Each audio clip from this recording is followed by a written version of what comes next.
Hello and welcome to Moms Who Know. I'm your host, Chanel Nielsen, and joining me today is Nancy Colier. Nancy, how are you? Good. Glad to be here. I am so glad that you're here with me. Nancy is the author of a book called The Power of Off, The Mindful Way to Stay Sane in a Virtual World. And this book interested me, and I got it. I actually got it from the library. I just pulled it off the shelf and thought, oh, this looks good. You know, I'll kind of flip through the pages. I read it cover to cover, loved it. And the whole time I was reading, I thought we have got to have her on the show because this is something that we all need to know. So let me tell you a little more about Nancy. She is a psychotherapist in private practice, an ordained interfaith minister, a mindfulness teacher, a relationship coach, an author, and a blogger, which is quite the impressive resume right there. That is a lot of things. Yes, very busy. She graduated from the University of Virginia, Columbia University School of Social Work, the Focusing Institute, and One Spirit Interfaith Seminary. So she has definitely done her time studying and learning the work that she does. And she's also a regular blogger for Huffington Post and Psychology Today. And Nancy is also a mother of 2 children. Is that right? The hardest job of all of those. It is the hardest job. Yes. Okay. Of 2. You have 2 girls. Yes. Okay. Yeah. Are you a mother? Girls. Well, also, I'm imagining. I am a mother of 5. I only have 1 girl and then 4 boys, 4 rowdy boys. So I can't imagine 2 girls sounds just sweet and different than. Different. I'll go with. Okay. Different than the boy energy, we'll say. Definitely. Yes. Yeah. Well, okay. So the reason why I like this book so much is because, first of all, I think that technology has crept into our lives, you know, and kind of taken us by surprise, and we almost don't know how to interact with it. And I feel like your book was kind of a guide on showing us what we're doing and maybe giving us kind of a different way. And it also blends mindfulness and technology. So I love the interconnectedness of those. So let's start by talking a little about the problem. And you talked in your book about being always available through technology. Can you kind of enlighten us on that a little more? Well, one of the reasons that I started writing the book was because I was seeing how in my psychotherapy practice, people were leaving their phones on during the 1 hour a week that they had to themselves to finish a thought, to have some silence. And even there, they were expecting themselves to be on call, to be uber available. And you know, it started to show up as a kind of chronic anxiety in people and a state of what I call twired, which is simultaneously tired and wired. So we're utterly exhausted and we're completely amped up and amphetamine and kind of anxious all the time. And what's happening is that we're living really in a way that's not in sync with our deeper well-being. So we're living with a lot of entertainment. We're living with constant information, constant doing, constant filling every moment, stuffing it with stuff and incredible possibilities and opportunities. But we're not really giving ourselves what truly nourishes us as human beings. You know, we're forgetting, in a sense, that we're on team human. And while everything in our lives is changing in some ways, what we actually need to live a good life is not changing. And yet we're less and less paying attention to that.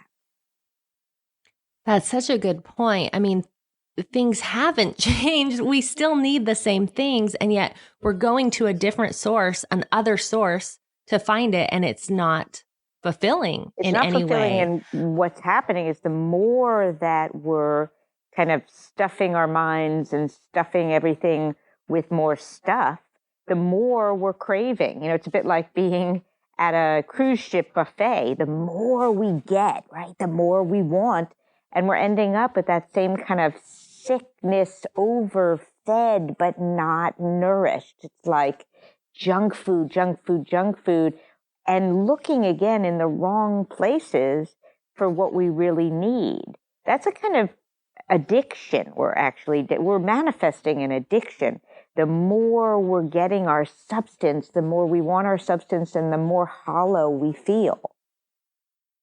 That's a scary thing, that hollowness, that emptiness. I think I like that analogy because we can all probably relate. We've all probably had junk food, where we eat a whole thing of potato chips or, eat a large quantity of food, and yet you're hungry for more. You still feel empty. You still feel wanting something. And when that's happening mentally and spiritually, that's really a cause for concern. It is, and people are describing that all the time. They're describing a kind of crisis in meaning. One of the things that's happening that's kind of an interesting and disturbing phenomenon is that the more we're using technology, the less we're really able to be with ourselves. So, we're standing in a line and God forbid we should just be with our own thoughts, or we're, at the end of the day, if there is a moment where our technology actually goes off and we're with ourselves, we're frightened. We're frightened of, it's like the goal of life has become to kind of outrun ourselves, to avoid ourselves essentially until there's no more self to have to avoid.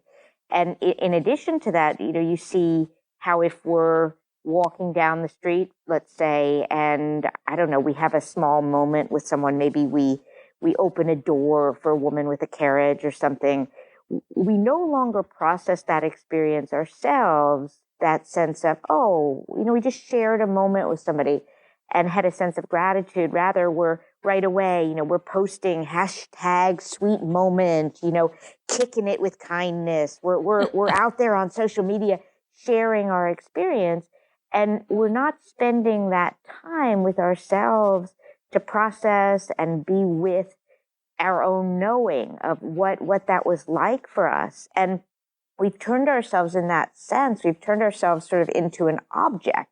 We sell ourselves, we brand ourselves, we create this avatar, this image, but yet we're losing the sense that we're the subject of our lives. So what you're seeing a lot as a result is you're seeing, for one thing, a change in our self-esteem. On the one hand, it's a paradox. We post everything. We think every latte we drink is utterly fascinating, but we don't have a kind of deep sense of our worth. So if we don't get enough thumbs ups or we don't get enough likes on a particular post, our self-esteem can plummet because we're not really aligned, you could say, with our own experience anymore, our own value, our own worth. So all of these things become very externally driven and very fragile as we relate to ourselves more and more as sort of a product that's out there. And, another thing that I noticed that's happening as in regard to this relationship with ourselves is that people are more and more coming to me talking about not having made major decisions in their lives.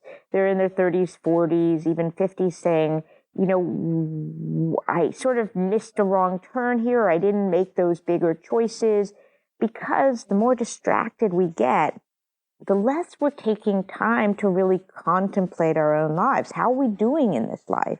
Do we want to be, in this relationship, in this job, in this city, or whatever it may be?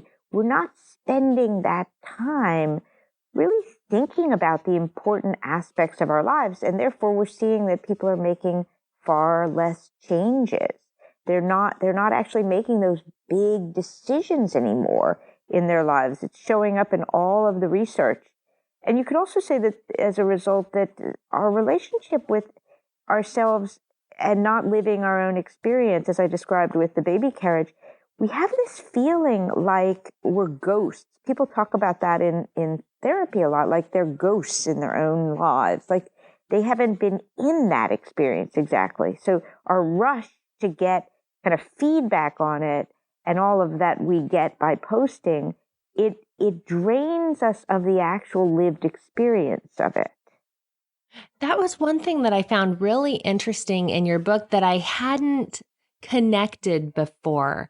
And hadn't put together, but I can see it. The way that you've said it and the way that you've presented it really kind of opened my eyes to that when we are so busy, or so concerned about putting our experience out there instead of experiencing and internalizing our experience, it's almost like we're giving it away. Here, take my experience, instead of living it, instead of owning it. And so I thought that was really powerful, because we miss out. We're missing out on a lot of our lives as we post everything for others.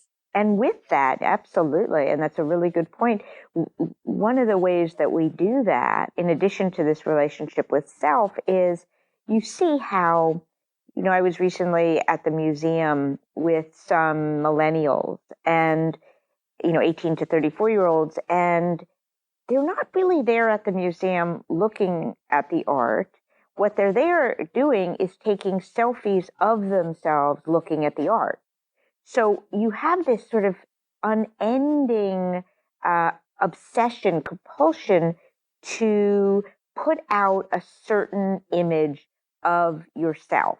And what's happening is that life is not so much something we are living from the inside out, living the experience, and then becoming the person sort of organically out of living that experience. We flipped it now so that we decide kind of what's the image we want to portray, and then we use life and our experience to make that happen. So again, the consequence, why does that matter? That matters because we're not actually in the present moment as it's happening. We're just, the present moment is something to be turned into a branding experience, to say something about us. Everything is about our identity. Does it work for our identity? A friend of mine's child, who's a very good musician, was unwilling to take music lessons because he's a sports guy. Now, that's always been kind of the case, but it's amped up to the nth degree now. We have a brand, and just taking guitar lessons, he's not that guy. Well, you put that, though, to all adults now, where I'm the kind of person that, now I go fill my weekend to make that clear. And in addition to that, I would say that we're doing this kind of constant narrating of our life. Like, I was in Costa Rica recently, walking through the rainforest, and there was another family with us. And the entire time that family was walking through deep into the rainforest, they were narrating their experience on social media, kicking it in the rainforest, check me out with the sloths, and not for 1 minute did they put that away and actually live it. So there's this very strange relationship that we have, again, another separation from the present moment. And I would say one other thing about that, which is if we're not doing one of those two things, what are we doing? We're videoing, constant videoing, right? Videoing, taking pictures. So it's like we've got life stored away in our iPhoto file. We've got all of life there, and we can prove to everyone, look at the life I'm living. Look, it's all here. But what's the cost? The cost of living it that way is we're not in it when it's happening. So we don't, in ourselves, we don't own and experience the experience. And that is a real danger for moms. I feel like that hits home because we have these kids and they're growing and we want to take their pictures and we want to video every dance recital. And yet we can miss the experience. Or to your point of, the people in the museum of taking their picture, with the art, instead of just playing at the park, we are framing, designing this picture of our kids at the park rather than just playing at the park. And it becomes a problem, for us missing it, and then also affects our relationship with them. That's another thing that really hit home in your book is you're talking about how technology affects our relationships. And I think that one way is if there's always a phone between us and our child, as we're snapping away pictures. There was a part of your book where you described a scene, and it's a scene we have all seen before, of two people in a restaurant sit down and they get out their phones and they put the phone in between them at the table. So talk a little bit about what that does to the relationship. Sure. Well, I think, we don't have to be rocket scientists to know what it does, right? We've all been on the receiving end of that, and most of us have done it as well. And certainly, you'll be interacting with a store clerk or something, and you're doing something online while you're talking to them. What all these small, seemingly innocuous behaviors do is they say to the person sitting in front of us that they're not that important, that something else could be coming in that's more important than them. And what that does is it keeps both people with one foot slightly not there. So what you do is you deprive yourself of true connection. There's a lot of studies to show that when the phone is on the table there, that people later describe that they felt less connected in the conversation. Of course they feel less connected because there's an implication that what else might come in that would be more important, I would have to attend to.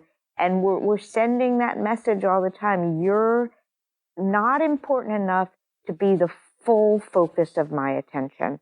And I always suggest to people, in a sense, we're all living in a state of deprivation. We all want to be the full center of the other's attention. Every human being, it's a basic primal need. So I always suggest to people to be the light in the darkness, to ask for, hey, listen, if we're going to be together, let's put our phones away. 99 times out of 100, the other person is incredibly delighted that you took the lead and asked for what you both really want. The problem is we're living in a kind of emperor has no clothes way. Everybody is assuming that it's okay and that they're the one that feels like, ugh, or that they're so amped up that there's something wrong with them. They need to.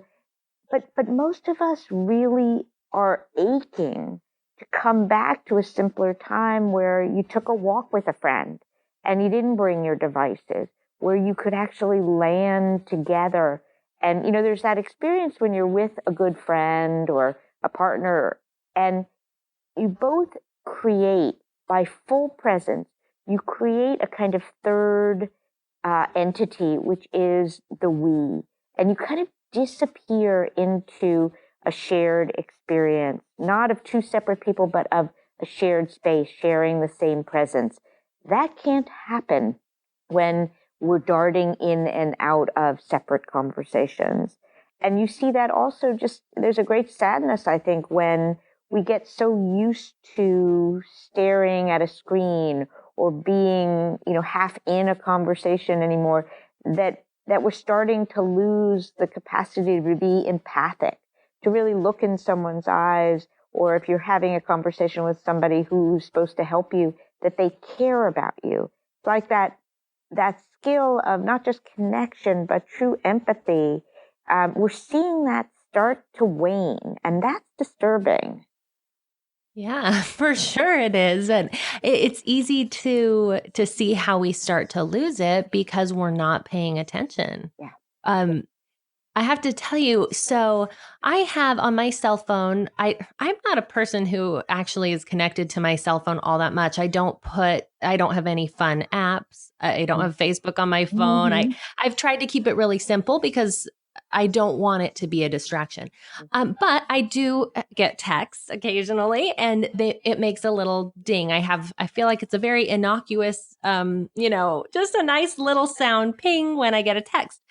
My husband started to, I don't know how to say, that noise started to really bug him. And he didn't say, oh, I'm frustrated that you're getting text and, and pay attention to me or whatever. That's not what he said. What he said was, that sound is terrible. Maybe we should change the sound on your phone. We should change the notification sound. And this was months ago. It was quite a while ago. And I kept thinking, gosh, what's wrong with the noise? There's, his noise on his phone is more annoying than my noise.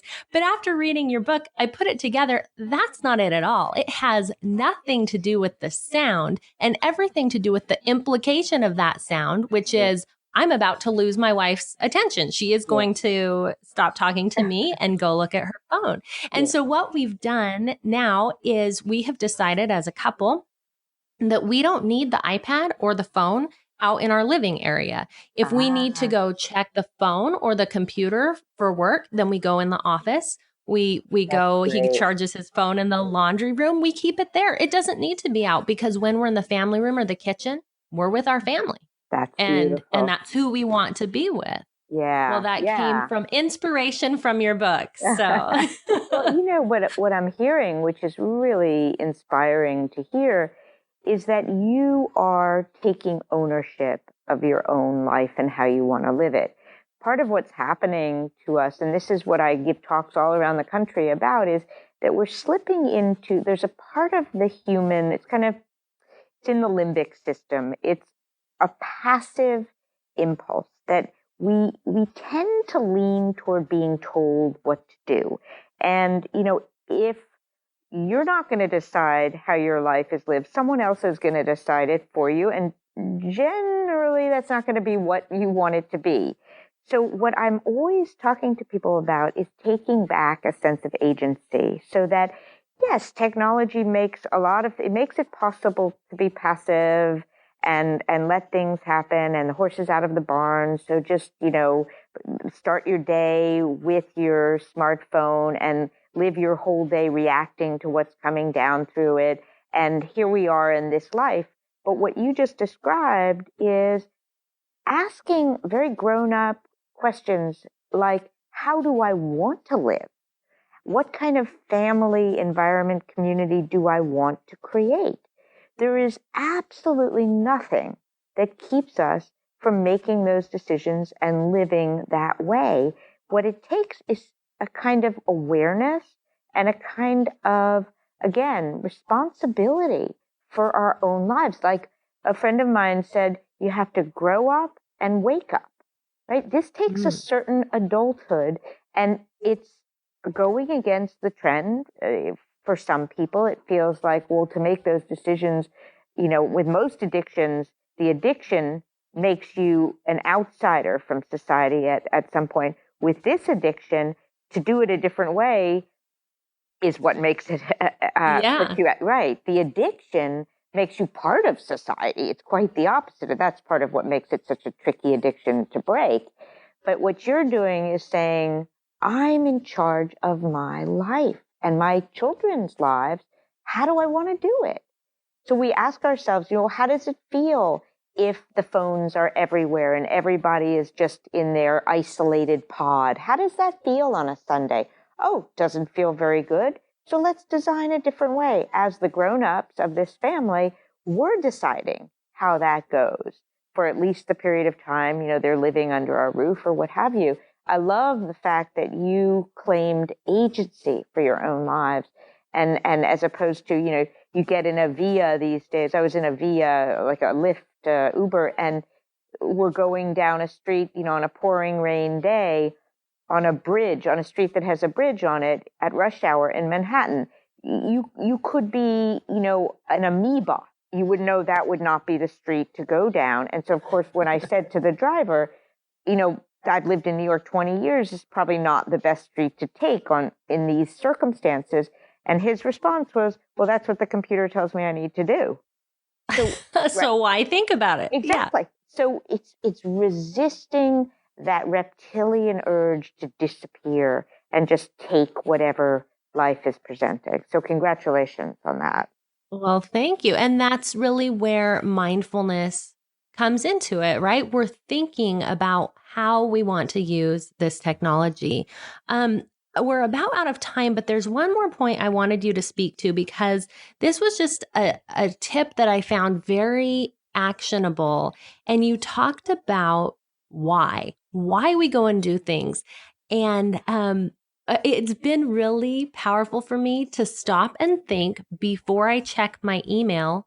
Why am I checking my email again? I check my email definitely more than I need to, and probably Facebook a lot more than I need to. Why? What am I hoping to find? So talk to us about that a little bit and give us some tips of how we can see that change and what that'll do for us. So we're talking again about the big topic, which is awareness. So right now we're using technology as anesthesia. We're using technology to distract ourselves, to disappear from the present moment. And what I'm suggesting in The Power of Off is quite the opposite. It's to flip it and use that impulse to distract, that impulse to check out of the present moment as a wake-up call. So what that means is mindfulness. Mindfulness is the act of paying attention to this moment on purpose, with curiosity and with kindness, no judgment. So what it means is when that impulse, I could check email. I could shop for shoes. I could, whatever it is, I could check Facebook. So we stop for just a moment and we say, well, what would I have to feel right now if I didn't use? Right? We turn our attention to this moment. Instead of checking out of this moment, we say, what am I trying to distract myself from right in this moment by using? Or perhaps we say, what's the experience that I am trying to create really by using right now? What is it that I'm longing for, that I'm looking to technology, to the sort of the hungry ghost in me? What is that hungry ghost really craving in this moment? Is it connection? Is it to be seen? Is it relief? What is it? So we ask these kinds of contemplative questions in response to what is just a habitual kind of addictive, impulsive, reptilian, I could check out, right? It's our wake-up call. And that way, it's incredibly exciting in a sense when that, let me get on Twitter. When that comes up, we go, wait a minute. So what's here that's making me want to go there? I love it. So asking yourself, stopping, being where you are, and being very aware and deliberate in our choices. I think that is a great thing for all of us to work on in this technology saturated culture, even if it doesn't change our behavior at first or even ever. Exactly. Yeah, it's not about shaming and blaming yourself. It's about, let me use this, though, to become more self-aware so that I can live a life that is a truly nourishing life. That's the goal here. If at the end of a day where, I've been inside all day and I've been Facebooking and Twittering and sort of never had human contact, never touched nature, never really was in an experience I was in, right? If that feels crappy at the end of the day, or I just feel kind of empty, let me take responsibility for a life that feeds me. This one goes by pretty fast. So I want a life that I'm going to look back and say, wow, I really lived that. And that takes awareness and, again, making choices, showing up and making choices.